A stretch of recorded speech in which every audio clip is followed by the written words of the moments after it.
the day.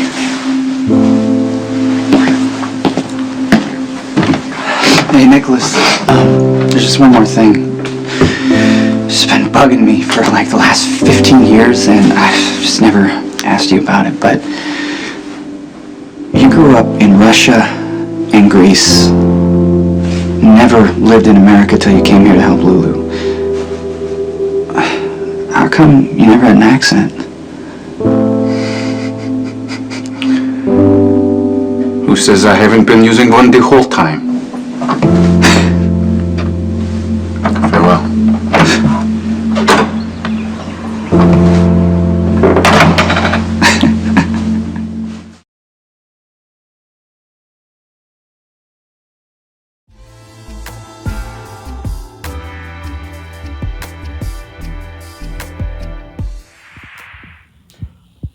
What's up, everybody? Happy Wednesday. Hope all you're having a great day so far today. I am in such mourning right now. I really am, because literally right after, I think sometime after I uploaded my Halloween review yesterday, I literally got the news probably maybe 30 minutes to an hour after I uploaded that Tyler Christopher passed away.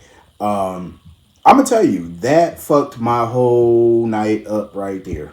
It fucked my whole night up, because when I woke up yesterday, I was not expecting to hear something like that. Not at all.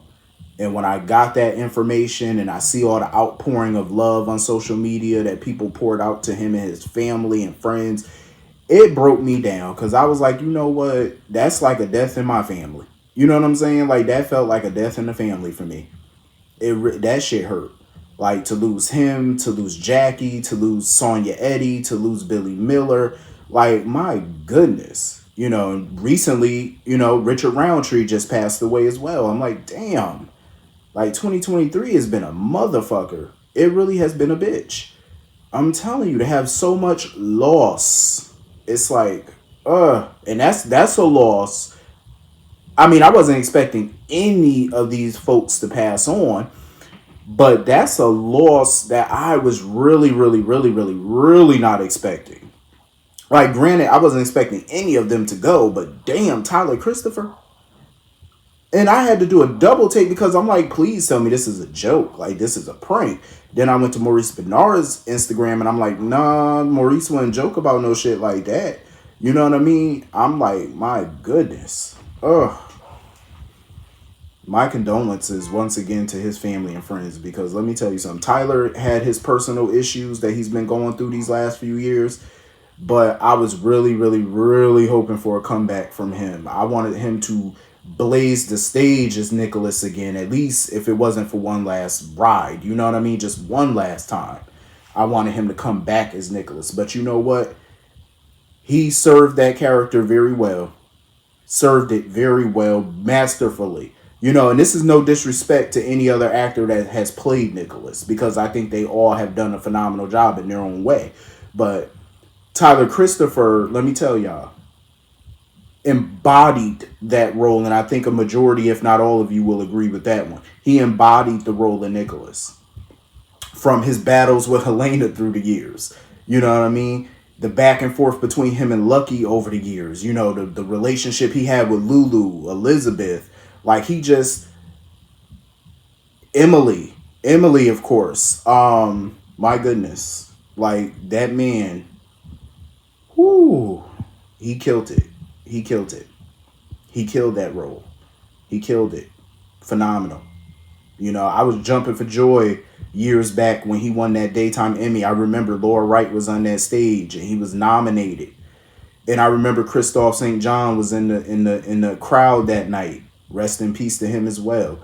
And when she called Tyler Christopher's name, I remember watching that live that night. And fucking phenomenal. I was happy he won it, because he deserved it. You know what I'm saying? He deserved it.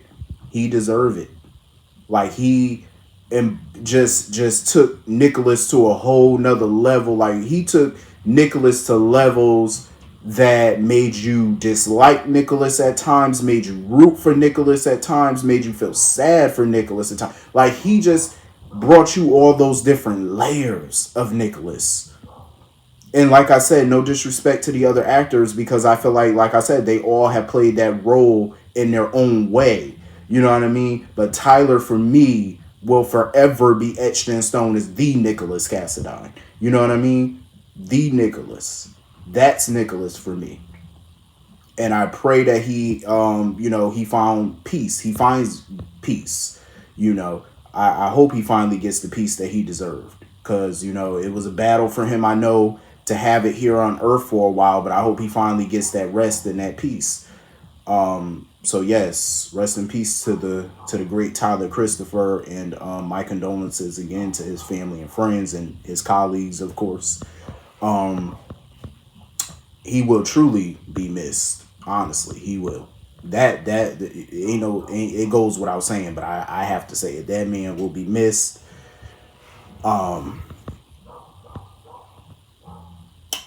Let me get on with this review. I don't want to be too sappy, but that shit hit hard. That really did. That hit hard. But the show must go on. So getting into this episode of GH, I enjoyed the conversation between BLQ and Tracy. I really did. I love that little powwow that they have, and I don't trust Tracy. I don't trust Tracy at all. I don't trust Tracy, but I'm gonna try to give her the benefit of the doubt on this, because I enjoyed that conversation that she had.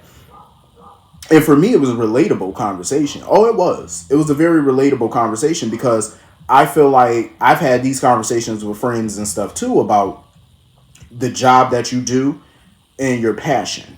You know what I'm saying? What you're passionate about. Because I get where Tracy was coming from. You know what I'm saying? A lot of people have dreams and passions and goals and stuff that they want to do, right?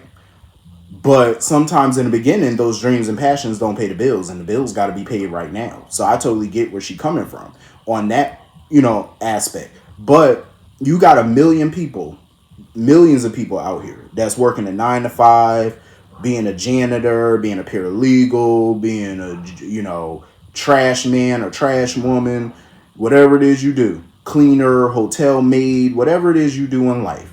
And I'm pretty sure a lot of these folks, working in corporate America, I'm pretty sure a lot of these people, hell, working in retail, I'm pretty sure a lot of these people hate their jobs. Lord knows I done worked some jobs I hated, and they were not my passion. And that's why I hated them. It's not because I down a 9 to 5 person, because let me tell you something, you got plenty of people who do love working a 9 to 5. Like, that's what they love. And kudos to the people that love it, because somebody has to do it at the end of the day. I would never downplay a 9 to 5. Absolutely not, because I'm still working one too. But is it my passion? No, absolutely not. Absolutely not. It's not my passion. It pays the bills, but it's not my passion. But I tell people this all the time. Use that job to fund your passion. That's what I tell you. Whatever passion and stuff you have, whatever hobbies you want that you want to turn into another career for you, that's going to make some money down the road, use your job to fund that. You know what I'm saying? To put more money into it, to make it bigger and stuff, to where you will make money out of it. You know what I'm saying? But everything's not about money. Everything's not about that too. When you're doing something that you genuinely love doing, if it is something that can be profitable one day, the money will come. You know what I'm saying? And that's the thing about BLQ. Like, she's in the music industry and stuff. She's managing talent and stuff like that. That's a money maker too. That's a money maker, because she's gonna make 10-15% off that person, off rip. You know what I'm saying? That's the deal. Managers get like 10-15%. You know what I'm saying? So she's gonna make money, and Blaze already has a name. She's popular. So the bigger Blaze gets, the more money BLQ is gonna make in the long run too. And BLQ could own a talent management company, agency. There's plenty of things BLQ can do. The sky is the limit for her. And I really hope that Tracy backs off. I really do. I hope that Tracy meant it when she said, "Oh, I'm gonna back off you. I'm gonna let you do you. I'm not gonna sabotage you." I hope she meant that, because I think BLQ can do an amazing job with, not even just Blaze, but it can open the door for her to manage other great talents and discover talents. And you know what I'm saying? The sky's the limit on that. So I really hope Tracy understood what she was saying, and she really gonna back off, because I get where Tracy coming from too. It's like, you do want your family to succeed, and if you set them up for for greatness and stuff, even though Tracy did it, a little slick, how she acquired deception,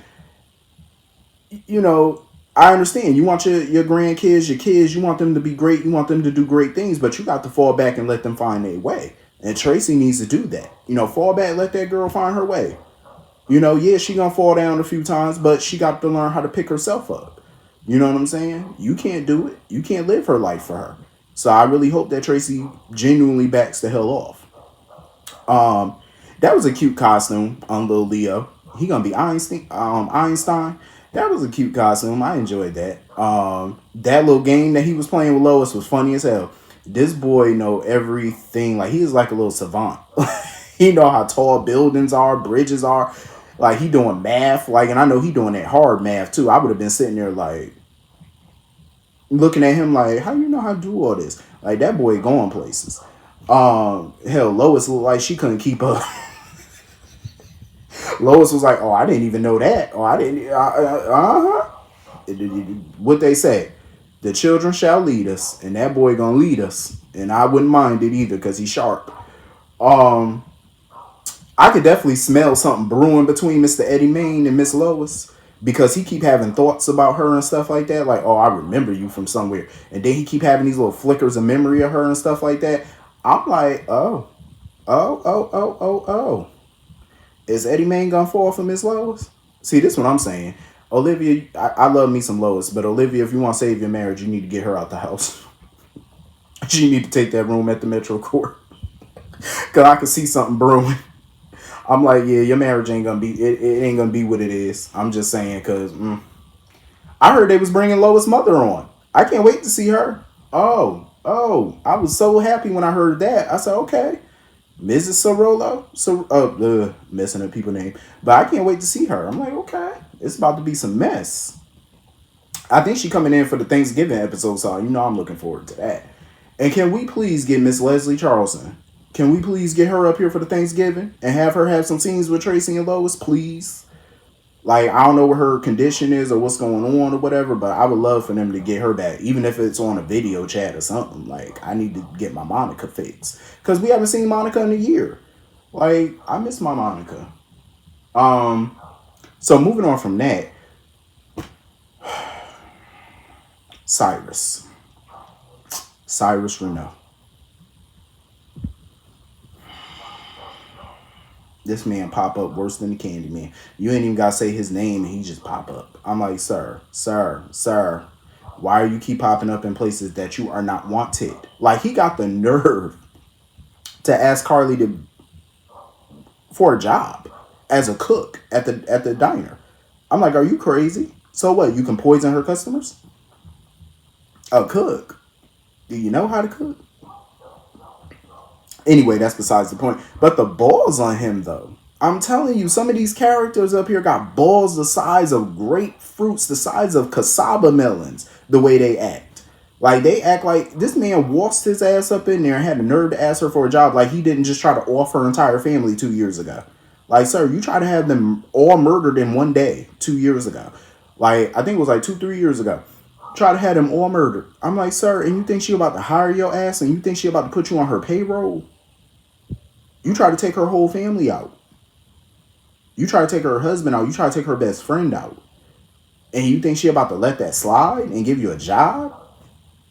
Oh my Lord, the delusion. Oh, that is the shit like that is the definition of Delulu. Like, that is very Delulu of him. Like, sir, do you need to go have an appointment with Kevin? Charlotte ain't the only one, because I think he needs one too. And I'm glad Carly was like, kick rocks, get the hell out. I said, thank you. Get out. Oh, I'm a changed man. I saved Drew. See, that's his problem. He trying to use that I saved Drew shit as an Achilles heel or whatever to other people and play on their vulnerabilities or whatever. And Carly clocked it. She was like, no, you're not going to play on my vulnerabilities because that's what you're trying to do. You're trying to make, play on our vulnerable side and get us to forget what you did or forgive or whatever because you think you found religion. And he better stop playing with the word like that and stop playing with God like that. God don't like ugly.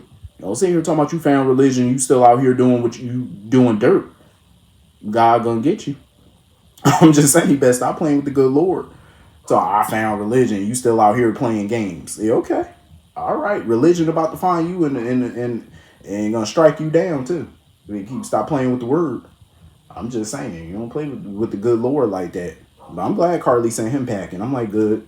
And he should have known Carly wasn't gonna hire him. He should have known that. Like, sir, get on. I feel like he's just playing games with everybody at this point.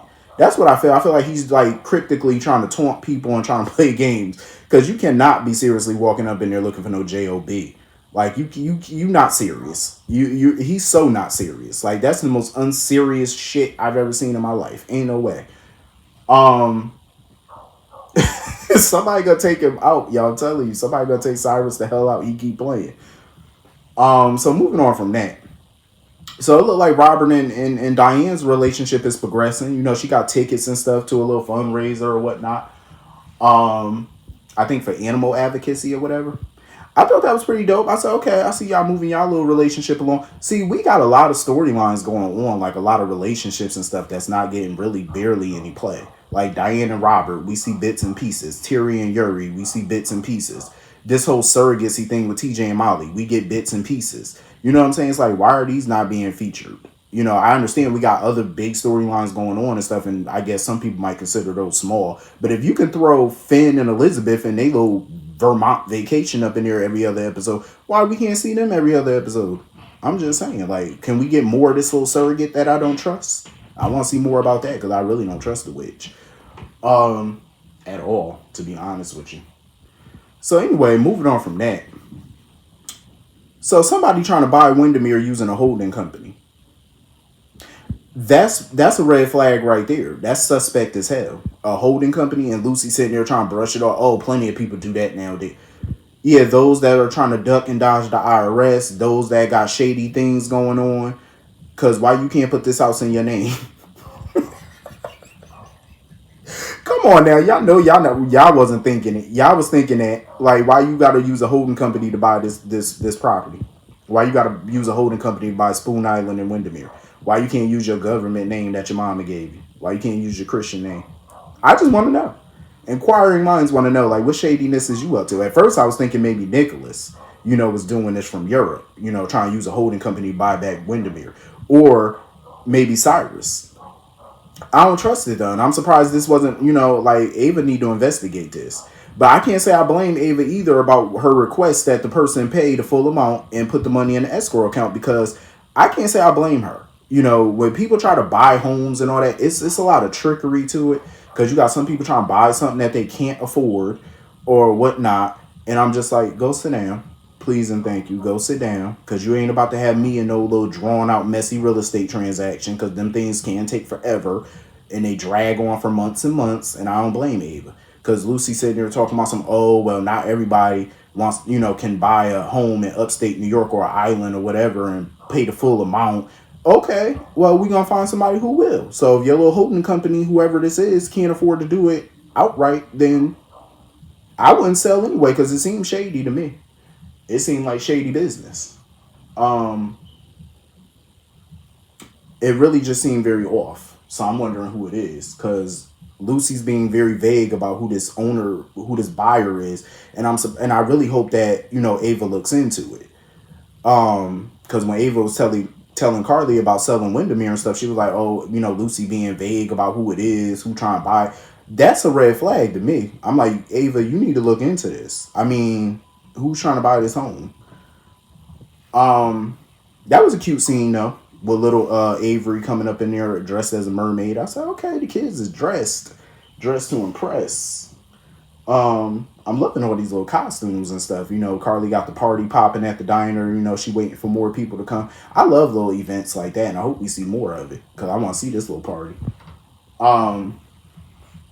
See, Lucy is another person that I was talking about as far as like dreams and 9-to-5s and stuff.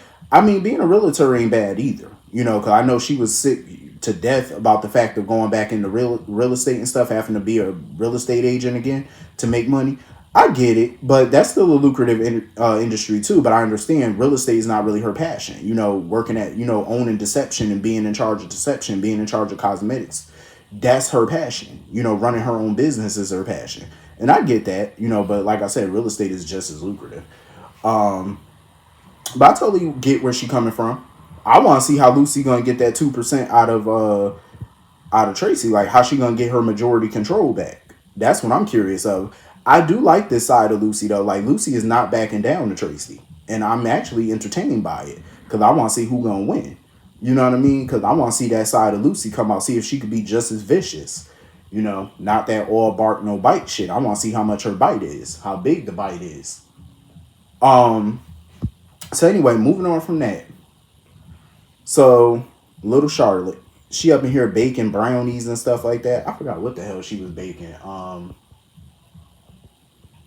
think she was. Let me see. The fuck was she baking? She was baking some type of brownies. I forgot what the hell it was, but it was something that I probably wouldn't chew. Like I don't like when people experiment too much. It's I'm not big on that experimental stuff. It's like she talking about, oh, you want to be my guinea pig? No, ma'am. Nope. I wouldn't want to be. I think they were pumpkin brownies or something like that. Yeah, I think it was pumpkin brownies. I wouldn't want to be nobody guinea pig. And she really thinks she gonna go up against Aiden. Like little Aiden, far as I could tell, he know how to bake. So I'm like, she better bring her A game. Because if I was Anna, I wouldn't be tasting them brownies until Mr. Valentine tried one first, because mine could be spiked. So I wouldn't be trying that first. I'm like, no, you need to try. You need to take. I would tell Valentine, no, you need to take a bite out of all these brownies.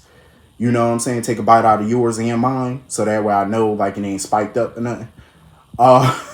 And then this little girl turned the broiler on because the alarm was going off, the fire alarm was going off. I'm like, she turned the broiler on instead of instead of the oven. I wouldn't know. She wouldn't be allowed in my kitchen. I'm just saying she'd be banned from the kitchen. Like, you don't turn the broiler on to make brownie. I mean, people do make mistakes, especially when you're a first time baker or something like that, first time cook and all that. But I'm like, the broiler, the broiler, damn. Yeah, you ain't about to burn down my new house. I'm just saying you can go on with that. I am glad that he sent her to Kevin though, because Kevin saw right through her. Kevin, after that first session that he had with her, he saw right through her. He was like, yep. He was taking notes after she left. He was like, she evasive. She pretty much is that type of person. She knows what to say to people. Like, you know, she tells people what they want to hear. She show people what she want them to see. You know what I'm saying? Like, Kevin saw right through that. So I see why he definitely wants to see her again. Because even he on to her. He was like, yeah, something. He looked troubled after she left. Like, he could see it. I never doubted Kevin as a therapist and nothing like that. But he showed me today, like, he better than I even thought he was. Than I ever thought he was. I knew he was good, but damn, he damn good. And that little girl's still up to her trickery and foolery. Sitting over there gonna steal Ian the keys. I said, here we go. See, this is what pissed me off with Valentine. I understand he trying to protect his daughter and trying to do right by her. I get that, but he needs to tell Anna what's going on.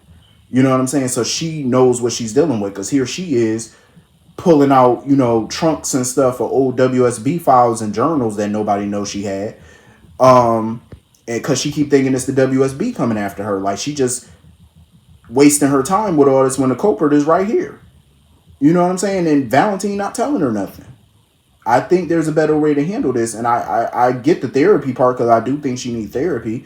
But he needs to let Anna in on what the hell is going on. Because this is a big... She just sitting here wasting her time opening up files and stuff. And the WSB ain't got nothing to do with this. Just wasting her time. But anyway, that was pretty much the whole episode. Hit the comment section. Let me know what you all thought. And I will see you all later. Have a great night. Peace.